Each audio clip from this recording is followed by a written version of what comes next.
Hello everyone, Shrimati मोहरी देवी Tapadia girls college के इस यूट्यूब चैनल में मैं नीलायक आपका बहुत बहुत स्वागत करता हूं। आज का हमारा जो टॉपिक है डिस्कस का वो है उत्तम परियोजना अभिन्यास के सिद्धांत, यानी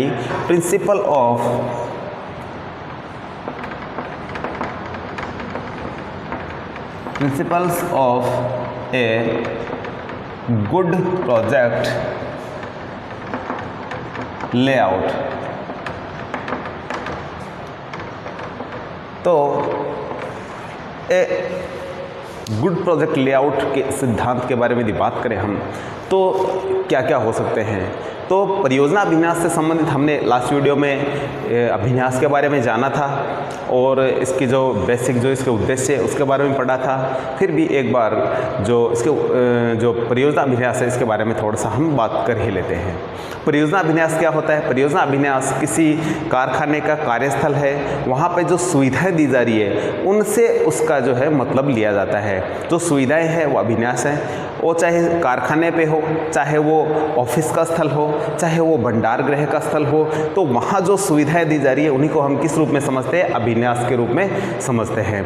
तो ये जो हमारा आज का टॉपिक होने वाला है उत्तम परियोजना अभिन्यास के जो सिद्धांत है, यानी कौन कौन से ऐसे सिद्धांतों को अभिन्यास के अंतर्गत शामिल किया जाता है, या इसके जो कौन कौन से ऐसे सिद्धांत हैं जिनसे कि संस्थाएं अपने लाभ को अधिकतम कर सके और जो अपनी जो कारखाना है उसमें जो अव्यवस्थाएं कम हो और अपव्यय रुके और अन्य प्रकार की जो समस्याएं हैं उनको किस तरीके से दरकिनार किया जा सके और अपना जो लक्ष्य रखा हुआ है उसको अचीव किया जा सके। तो इस बारे में आज हम इसके जो सिद्धांत पढ़ेंगे कि एक अच्छा अभिन्यास किस तरीके से बनाया जाए, तैयार किया जाए, वो कौन कौन सी सुख सुविधाएं दी जाए, उनसे संबंधित जो जो सिद्धांत है वो उसके बारे में हम वन बाय वन डिस्कस करेंगे। तो हमने सभी सिद्धांतों को एक साथ लिख लिया है। उत्तम परियोजना अभिन्यास के जो सिद्धांत है वो ये 10 सिद्धांत है, हम वन बाय वन सभी पे डिस्कस करेंगे। सबसे पहला जो सिद्धांत है वो है उपलब्ध स्थान के अधिकतम उपयोग का सिद्धांत। जब भी कोई कारखाना कंपनी कहीं सेटअप है तो उसके पास जितना भी स्थान है उसका पूर्ण रूप से उपयोग होना चाहिए। यदि स्थान कई जगह खाली रहता है, बिना वजह खाली रहता है, तो कहीं न कहीं वो नुकसानदायक ही होता है। सपोज कीजिए कोई जगह किराए की ले रखी है और ये मानिए कि 2000 स्क्वायर मीटर हमने ले रखा है, लेकिन उसका 1500 स्क्वायर मीटर ही हमने यूज़ में लिया है, 500 स्क्वायर मीटर हमारे किसी भी काम का नहीं है। इसके अलावा हमने मशीनों के बीच में ऐसे ज़्यादा गैप दे रखे हैं जो अनयूजफुल है। तो यदि ऐसे स्थान को हम यदि किसी अन्य काम में लेकर के यदि भरपाई कर दें तो उस स्थान हमारा क्या है, यूज़ में आ सकता है और उसका जो किराया है हमें देना नहीं पड़ेगा इस तरीके से।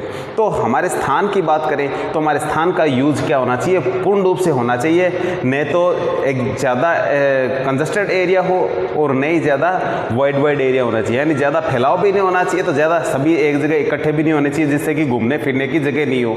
कई बार कारखाने में ऐसा देखने को मिलता है कि मशीनें बहुत पास हो जाती है, तो पास भी नहीं होनी चाहिए। जितनी उनमें पर्याप्त दूरी, उनके जो मानक के अनुसार जो दूरी होती है तो वो मानक को मेंटेन करना चाहिए, वो दूरी क्या है रखनी चाहिए, उसके अकॉर्डिंग ही काम होना चाहिए। तो अनावश्यक जो स्थल जो खाली पड़ा रहता है उसको यूजफुल बनाने के लिए इस सिद्धांत का प्रयोग किया जाता है, जिससे कि वो खाली स्थान है उसका अच्छे से क्या किया जाए, उपयोग किया जाए। तो ये सिद्धांत है कि खाली स्थान या उपलब्ध स्थान है उसका पूर्ण रूप से क्या होना चाहिए, उपयोग होना चाहिए।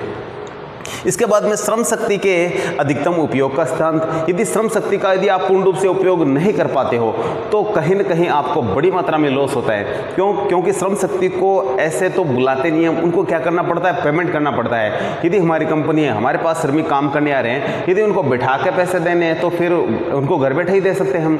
लेकिन हमें क्या करना है कि जब हमारे पास श्रमिक आए हुए हैं तो उनको अच्छे से उपयोग में लेना है। जितने टाइम का हम उनको पेमेंट कर रहे हैं, यदि हम 8 घंटे का पेमेंट करें तो 8 घंटे उनको जो अच्छे से यूज़ में लेना जरूरी होता है। क्योंकि काम तो सारा श्रम शक्ति के द्वारा ही होता है। कभी मैनेजर आकर के लेबर वाला काम नहीं करता है, ठीक है। किसी भी चीज़ को निर्माणी कार्य में जब लोग लगते हैं तो वो सारे मैक्सिमम लेबर ही काम करते हैं, अधिकारी काम नहीं करते। तो यदि लेबर का अच्छे से यदि यूज़ वहाँ नहीं होगा तो फिर हमारे कार्य में कहीं ना कहीं थोड़ी बहुत कमी आएगी ही आएगी।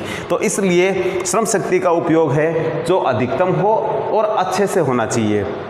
इसके बाद तीसरा पॉइंट है इसका, वह साधनों के अधिकतम उपयोग का सिद्धांत। साधनों की बात करें तो हमारे मशीनी आइटम जितने भी हैं, हमारे औजार है और उनका सभी का अच्छे से उपयोग होना चाहिए। यदि मशीनों को हम सही प्रकार से उपयोग में नहीं लेंगे तो फिर वो हमें कम प्रोडक्शन देगी तो कहीं ना कहीं हमारे लॉस की कंडीशन आएगी। तो इसलिए मशीनों का उपयोग क्या है, बहुत अच्छे तरीके से किया जाना चाहिए। और अन्य जो हमारी जो मशीनरी है, जो पुरानी जैसे मशीन हो जाती है, उनकी रिपेयरिंग का और का सारा काम साथ में चलना चाहिए, जिससे क्या है कारखाना बंद नहीं हो। तो इसलिए हमारे संसाधन है उनको अच्छे से हम क्या करें, उपयोग में ले। इसमें मशीन संसाधन है, इसके अलावा हमारे रॉ मटेरियल कच्चा माल की बात करें तो उस संसाधन को भी हम ले सकते हैं। इसके अलावा हम पूंजी की बात करें तो उसको भी हम यूज में ले सकते हैं। तो संसाधन में हम माल और पूंजी सभी को हम ले लेते हैं, तो उसका उपयोग अच्छे से होना बहुत ज़रूरी होता है।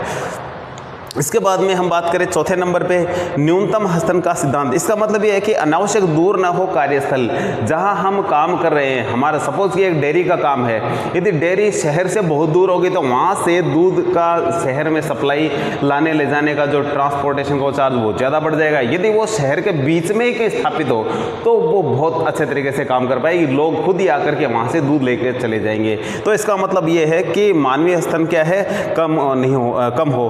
तो उस कंडीशन में क्या है कि हमें अपने जो कार्यस्थल है वो क्या है, दूर नहीं होना चाहिए जहां हम हमारा जो माल है सेल कर रहे हैं। तो ऑल ओवर इसका मतलब ये निकल के आ रहा है कि कार्यस्थल हमारा क्या होना चाहिए, दूर नहीं होना चाहिए, नज़दीकी होना चाहिए जहां हम माल को बेचने वाले हैं, माल को देने वाले हैं।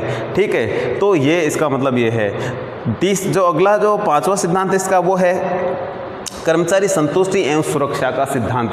यदि कर्मचारी आपके ऑफिस में या आपके कारखाने में काम करने वाले लोग हैं सारे के सारे, यदि वो संतुष्ट नहीं है तो कहीं ना कहीं आपको लॉस होता है। क्यों? क्योंकि असंतुष्ट व्यक्ति काम है जो अच्छे से नहीं कर पाता है, उसके दिमाग में कुछ और चल रहा होता है और सोच कुछ और रहा होता है। तो इस कंडीशन में वो क्या काम करेगा, वो अपनी पूर्ण क्षमता का प्रयोग नहीं कर पाता है। तो इसलिए कर्मचारियों का संतुष्ट होना बहुत ज़रूरी होता है। उनको इस चीज़ का भी आभास कराना ज़रूरी होता है कि संस्था है जो आपकी सुरक्षा का भी बहुत अच्छे से ध्यान रख रही है।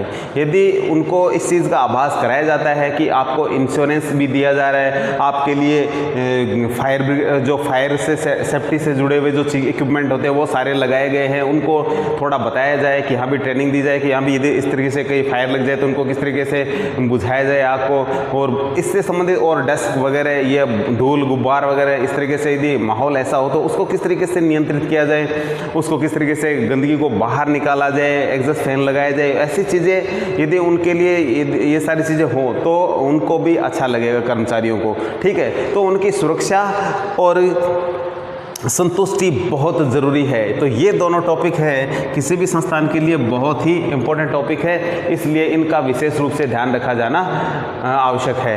तो कर्मचारियों के संतुष्टि और सुरक्षा का सिद्धांत हमें यही बताता है कि कर्मचारियों को संतुष्ट रखना चाहिए और उनकी सुरक्षा का भी पूरा ध्यान रखा जाना चाहिए। अब बात करें नेक्स्ट पॉइंट की, तो वो है उपयुक्त प्रवाह संतुलन का सिद्धांत। इसका मतलब ये होता है कि हमारी जितनी भी मशीनरी है उसका प्रवाह रुकना नहीं चाहिए किसी भी कंडीशन में। यदि मशीनरी रुक गई, क्योंकि मैक्सिमम काम किससे होता है, मशीनों के द्वारा ही होता है, और मशीनें रुक गई तो ये समझिए कि हमारा काम भी ब्लॉक हो गया, रुक गया है, और वहीं से हमारा जो खर्चा है, लागत स्टार्ट हो जाएगी। तो इससे बचने के लिए मशीनरी का जो प्रवाह है वो कंटिन्यू रहना चाहिए। मशीन का प्रवाह किस तरीके से रोक सकता है, पहला तो रॉ मटेरियल यदि नहीं हो तो रुक सकता है। इसके अलावा मशीन है जो उसमें किसी प्रकार की कोई खराबी आ गई, किसी तरीके से कोई मशीन डैमेज हो गई है, उसके कई कोई कलपुर्जे यदि घिस गए हैं तो उसकी रिपेयरिंग यदि आ गई है तो उस वजह से भी काम रुक सकता है। और यदि लाइटिंग वगैरह नहीं हो तो, क्योंकि बिजली से चलती है मशीनें, और लाइट डीजल वगैरह जो भी जनरेटर से चलने वाले जो इक्विपमेंट है वो सभी के सभी हमारे पास होने चाहिए, जिससे कि उनका प्रवाह लगातार बना रहे, चलता रहे और अच्छे से वो क्या है काम कर पाए। तो इसके लिए थोड़ा ध्यान रखा जाना चाहिए। ज़रूरी है ये भी कि हमारी जो मशीनरी है उसका प्रवाह कंटिन्यू रहे, न तो स्टॉक की कोई रॉ मटेरियल की कमी आए, और न ही मशीनरी की रिपेयरिंग की कोई बीच में कमी आए, और न ही कोई अन्य प्रकार की जो समस्या आए जिससे कि मशीन का प्रवाह रुक जाए, यानी मशीन का संचालन कहीं ब्लॉक हो जाए। इन चीज़ों का सभी का ध्यान रखा जाना चाहिए इस सिद्धांत के अनुसार। तो इसलिए मशीनों का ध्यान रखा जाना बहुत ज़रूरी है। इसके बाद में हम इस पॉइंट पे बात हमने नहीं की, इस पे कर लेते हैं न्यूनतम मशीनी हस्तक्षेप का सिद्धांत। तो इसका और है कि जो मशीनें चल रही है, जो भी मशीनें चल रही है, हम उनका किस तरीके से हस्तक्षेप लोगों को यानी वो प्रभावित ज़्यादा नहीं करें। मशीनी हस्तक्षेप का मतलब यहाँ ये है कि जो मशीनें चलती है बड़े स्तर पे उनका कंपन होता है, बड़े स्तर पे उनका साउंड होता है, धूल मिट्टी के कण उड़ते रहते हैं, तो वो कहीं न कहीं कर्मचारियों को परेशान करने वाली चीज़ें होती है। तो उसका समाधान बहुत ज़रूरी होता है।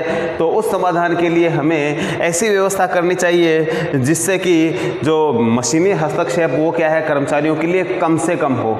यदि कारखाने का जैसे बड़ा आकार है तो एग्जॉस्ट फैन लगा दिया जाए तो डस्ट बाहर चला जाएगा। यदि मशीनें ज़्यादा आवाज़ कर रही है तो उनके ऊपर एक आवाज़ को नियंत्रित करने वाला एक इक्विपमेंट आता है जो वहाँ लगाया जाना चाहिए, जिससे कि वो मशीनें हैं वो कम आवाज़ करे। इसके अलावा और भी जो मशीनों से संबंधित कोई जो परेशानी आ रही है लोगों को उनके चलने से, तो वो सारी क्या है दूर की जानी ज़रूरी है। तो ये सिद्धांत हमें यही बताता है कि मशीनी हस्तक्षेप का जो है मशीनी हस्तक्षेप कम से कम हो लोगों के लिए। ठीक है, मशीनें हस्तक्षेप वैसे तो कोई इफेक्ट नहीं करती है, लेकिन लगातार शोर शराबा में हो हल्ले में काम करेंगे तो कहीं न कहीं जो श्रमिक है उनके दिमाग में बैड आइडिया आएंगे, क्योंकि दिमाग काम करना बंद कर देगा। शोर शराबे शोरगुल में एकदम से दिमाग आउट ऑफ कंट्रोल हो जाता है। तो इसलिए ये चीज़ों का भी ध्यान रखा जाना बहुत ज़रूरी होता है। नेक्स्ट बात करें तो वो है उपयुक्त एकीकरण एवं समन्वय का सिद्धांत। अब एक चीज़ और है कि जितने भी लोग काम कर रहे हैं उनमें क्या है एकीकरण होना ज़रूरी होता है। उनको लगना चाहिए कि हम एक ही जगह काम करने वाले हैं, हम एक ही संस्था के कर्मचारी हैं और हम सभी एक ही हैं और हमारा लक्ष्य सभी का एक ही है, हमारी संस्था को आगे बढ़ाना, इसको ऊंचाइयों पर पहुंचाना, उनका एक ही लक्ष्य होना चाहिए। तो ये सारी चीज़ें यदि कर्मचारियों में यदि फीड कर दी जाए उनके दिमाग में कि हम सभी एक हैं, या उन सभी कर्मचारियों में चाहे वो लेबर से लेकर के अधिकारी जो और टॉप लेवल का अधिकारी उनके बीच में कहना मतलब कॉम्बिनेशन या कहें कि समन्वय, ठीक है, तो वो अच्छा होना ज़रूरी होता है। यदि तालमेल की बात करें तो यदि तालमेल सभी में लेबर से लेकर अधिकारी तक यदि अच्छा रहेगा तो शानदार तरीके से काम होगा और शानदार तरीके का काम कहीं न कहीं हमें लाभ की स्थिति में ज़रूर लेके आता है। तो इसलिए ज़रूरी है कि हमारी संस्था में एकीकरण हो और समन्वय का जो है वो बना रहे माहौल है जो, ठीक है। तो ये हमारा सिद्धांत हमें ये बताता है। तो बात करें हमारे नेक्स्ट पॉइंट की, तो वो है कुशल पर्यवेक्षण एवं नियंत्रण का सिद्धांत। किसी भी कंपनी में यदि हम पर्यवेक्षण हमारा सुपरविज़न यदि सही तरीके का नहीं हो और नियंत्रण कंट्रोल यदि सही तरीके का नहीं हो तो वो हमारे लिए कहीं ना कहीं नुकसान की कंडीशन होती है। तो इसलिए उस नुकसान से बचने के लिए हमें क्या करना चाहिए, एक प्रभावपूर्ण पर्यवेक्षण करना ज़रूरी होता है, यानी सुपरविज़न बहुत प्रभावी होना चाहिए। इसके अलावा जो नियंत्रण है, कंट्रोल है, वो भी बहुत प्रभावी होना ज़रूरी होता है। तो ये दोनों सिद्धांत मैनेजमेंट में आप अक्सर देखते हो इनको कि ये सुपरविज़न का और कंट्रोल का जो सिद्धांत है वो हर जगह लगभग लागू होता है। किसी भी इंस्टीट्यूट में जहाँ मैन्युफैक्चरिंग हो, चाहे वो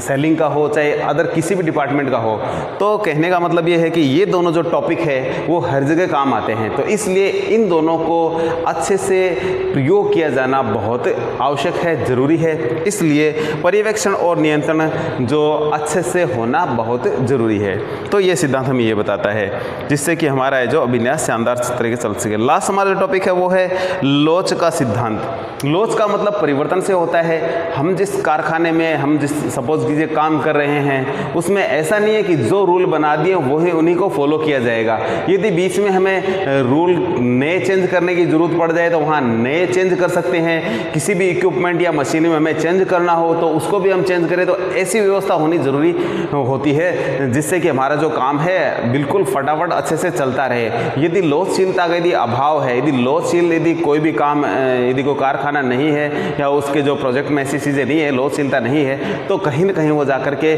संस्था को नुकसानदायक बना देती है। तो इसलिए लोचशीलता का जो गुण है वो ज़रूरी होता है। तो इस तरीके से ये मुख्य कुछ एक 10 से 1 सिद्धांत है ये जो अभिन्यास के लिए बहुत ज़रूरी है। ठीक है, तो आज के लिए इतना ही। मिलते हैं नेक्स्ट वीडियो में नेक्स्ट टाइम। तब तक के लिए धन्यवाद।